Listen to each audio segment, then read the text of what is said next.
السلام علیکم ورحمۃ اللہ وبرکاتہ۔ امید کرتا ہوں کہ آپ سب خیر و عافیت سے ہوں گے۔ دوستو، جیسا کہ آپ جانتے ہیں کہ پچھلے درس میں ہم نے اس میں غیر متمکن کی اقسام شروع کیے تھے، ضمائر، اسماء اشارات، اسماء موصولات وغیرہ۔ اسکرین پر آپ کو نقشہ نظر آ رہا ہوگا۔ پہلے اس نقشے میں غور کریں۔ ہم نے پہلے اسم، فعل، حرف، کلمہ کو تقسیم کیا، پھر اسم کو معرب اور مبنی کی طرف، پھر مبنی کو اصل اور غیر الاصل کی طرف۔ غیر الاصل میں اس میں غیر متمکن جو ہے اس کے اقسام ہم نے شروع کیے ہیں، ضمائر۔ تو آج ہمارا ٹاپک ہے ضمیر پر گفتگو ہے۔ ضمیر کی تعریف یہ ہے، ضمیر ایسا اسم ہے جو وضع ہو متکلم کے لیے یا مخاطب کے لیے یا ایسا غائب کے لیے جس کا ماقبل میں ذکر آ چکا ہو، اس کو کیا کہتے ہیں؟ ضمیر کہتے ہیں۔ یہ ضمیر کی تعریف ہے۔ بات سمجھے، ضمائر تین قسم کے ہوتے ہیں۔ ایک ہے متکلم کے لیے، متکلم جیسا میں اس کے لیے عربی لغت میں دو ضمائر استعمال ہوتے ہیں متکلم کے لیے، انا، نحن۔ انا واحد کے لیے مستعمل ہے، چاہے مذکر ہو یا مؤنث، یہ مؤنث اور مذکر دونوں میں برابر ہے۔ اور نحن تثنیہ اور جمع کے لیے مستعمل ہے۔ نحن تثنیہ اور جمع کے لیے، یعنی دو اور تین، چار، پانچ، اس میں بھی مذکر اور مؤنث دونوں برابر ہے۔ یہ ضمیر متکلم ہے۔ اسی طرح متکلم کے لیے یا بھی مستعمل ہوتی ہے، یا متکلم کے لیے یا جو ضمیر ہوتی ہے نا، یہ بھی غلامی، یہ مثلا میں لکھوں گا غلامی، غلامی میرا غلام، کتابی، کتابی میرا کتاب، تو یا ضمیر بھی متکلم کے لیے استعمال ہوتے ہیں۔ اسی طرح نا جو ہے، نا ضمیر، یہ بھی متکلم کے لیے، کتابنا، ہماری کتاب۔ اسی طرح قلمنا، قلمنا، ہمارا قلم وغیرہ۔ تو متکلم کے لیے انا، نحن اور یا اور نا ضمیر، یہ متکلم کے لیے مستعمل ہوتے ہیں۔ اسی طرح دوسرا ہے مخاطب۔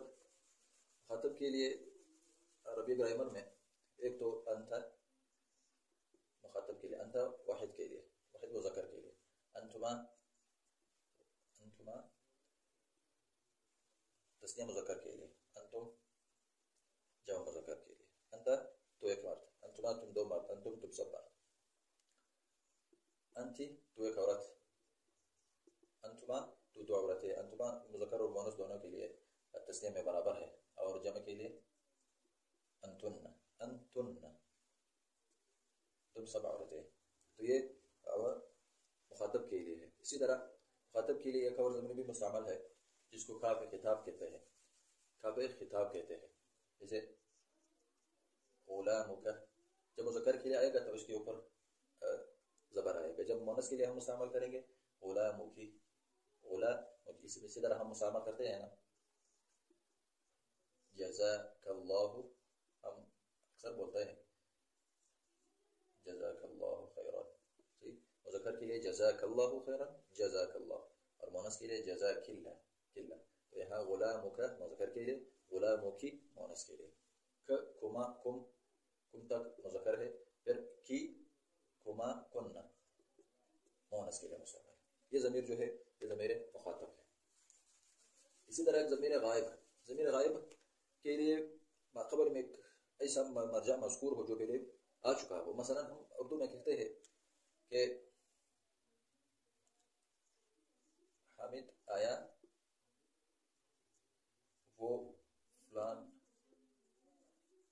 شخص کا بیٹا ہے، وہ فلان شخص کا بیٹا ہے، ہم اردو میں بھی مستعمل کرتے ہیں۔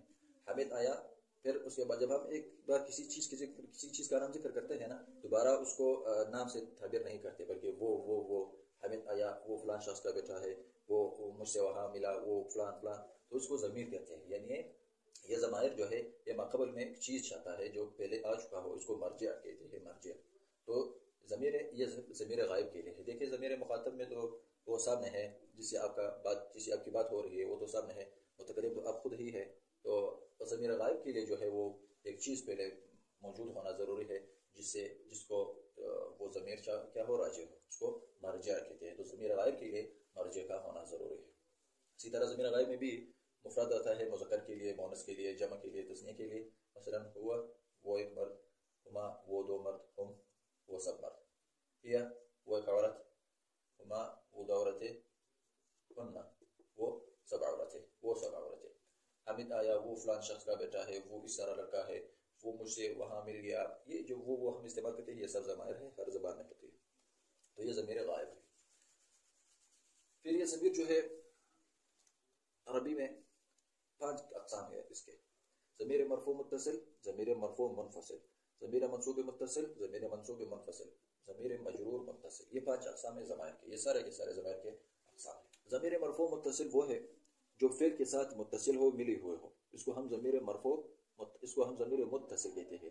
لیکن مرفوع کیوں کہتے ہیں؟ کیونکہ یہ ترکیب میں فاعل یا نائب فاعل واقع ہوتا ہے، یہ ترکیب میں نائب فاعل یا نائب فاعل واقع ہوتی ہے، تو اس لیے اس ضمیر کو ہم کیا کہتے ہیں؟ مرفوع متصل، یعنی فعل کے ساتھ ملی ہوئی بھی ہے اور ترکیب میں فاعل یا نائب فاعل بھی واقع ہو سکتی ہے۔ جیسے مثال ہم نے لکھا ہے ضربت، ضربنا، ضرب، ضربا، ضربو، ضربت، ضربتا، یہ اشارہ جو پورا گردان ہے نا، یہ سب ضمیر مرفوع متصل ہے۔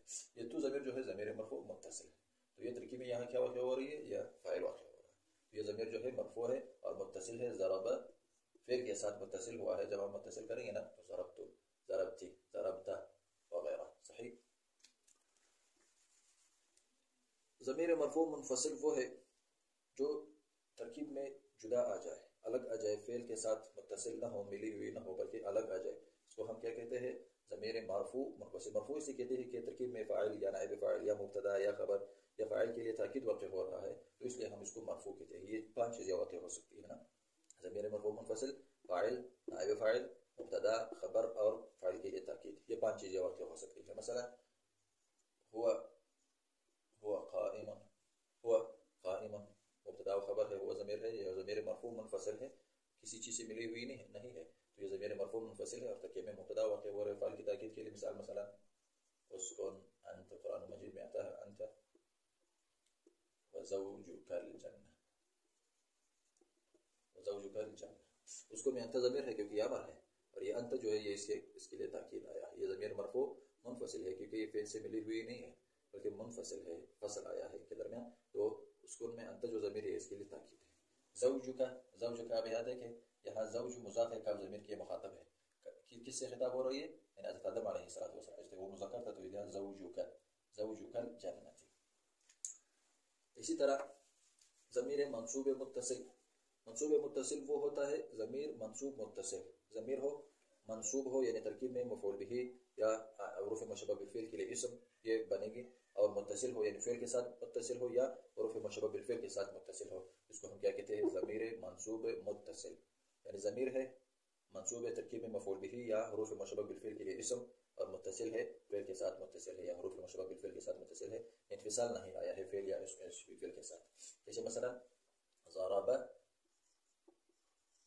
ضربک، ضرب میں وہ ضمیر ہے، فاعل ہے، یہ کاف جو ضمیر ہے یہ کاف خطاب ہے، یہ مفعول بھی واقع ہو رہا ہے، یہ منصوب ہے اور متصل ہے، منصوب ہے متصل ہے۔ اسی طرح انہو، انہو هو الغفور الرحیم، انہو حروف مشبہ بالفعل ہے، یہ ضمیر جو ہے یہ ضمیر ہے منصوب متصل ہے، منصوب ہے کیونکہ ان اسم اور خبر چاہتا ہے تو پہلا جو ہے اس کے اسم بنے گا، اس کا اسم منصوب ہوتا ہے تو یہ ان کے لیے اسم، اور متصل ہے کیونکہ حروف مشبہ بالفعل کے ساتھ ملی ہوئی ہے، اس کو کیا کہتے ہیں؟ متصل۔ تیسرا ہے اس کے بعد چوتھا منفصل ہے، ضمیر مرفوع، ضمیر منصوب متصل، ضمیر منصوب منفصل، ضمیر ہو اور منصوب ہو ترکیب میں مفعول بہ واقع ہو رہا ہو، اور یا اسی طرح کانا کے لیے خبر واقع ہو رہا ہو، اور منفصل ہو کسی کے ساتھ ملی ہوئی نہ ہو، اس کو ضمیر منصوب منفصل کہتے ہیں۔ مثلا قرآن مجید میں سورۃ الفاتحہ میں ایاک نعبد و ایاک نستعین، یہ ایاک آیا، اسی بھی کاف ضمیر ایاک مخاطب کے لیے مذکر و مخاطب ایاکی مؤنث کے لیے، ایاکما دونوں کے لیے، ایاکم جمع کے لیے، ایاکن مؤنث جمع کے لیے، تو یہاں ایاک نعبد ہم خاص تیرا عبادت کرتے ہیں، تو یہ ایاک ضمیر منصوب منفصل ہے، ضمیر منصوب منفصل ہے، ترکیب میں نعبد کے لیے مفعول بہ مقدم واقع ہو رہا ہے۔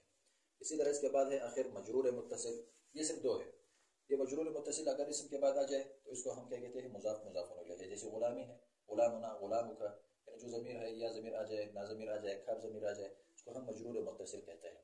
اگر یہ اس سے پہلے اسم آ گیا تو وہ مضاف، مضاف الیہ بنے گا۔ اگر اس سے پہلے مثلا لہو، لی میرے لیے، لنا ہمارے لیے، لک تمہارے لیے، لکی تمہارے لیے، تو یہ جو ضمائر ہے اس کو پھر ہم کیا کہتے ہیں؟ جار اور مجرور۔ تو ضمیر کے ساتھ ضمیر سے پہلے جب کوئی اسم آ جائے تو وہ مضاف، مضاف الیہ ہے، یا اس پر حرف جر داخل کرے تو اس کو جار مجرور، تو یہ بھی مجرور متصل ہے۔ یہ بھی ہے، یہ بھی ہے، اور یہاں جو مضاف الیہ ہے یہ بھی مجرور متصل ہے کیونکہ غلامی اس کی طرف مضاف ہے۔ جزاکم اللہ خیر۔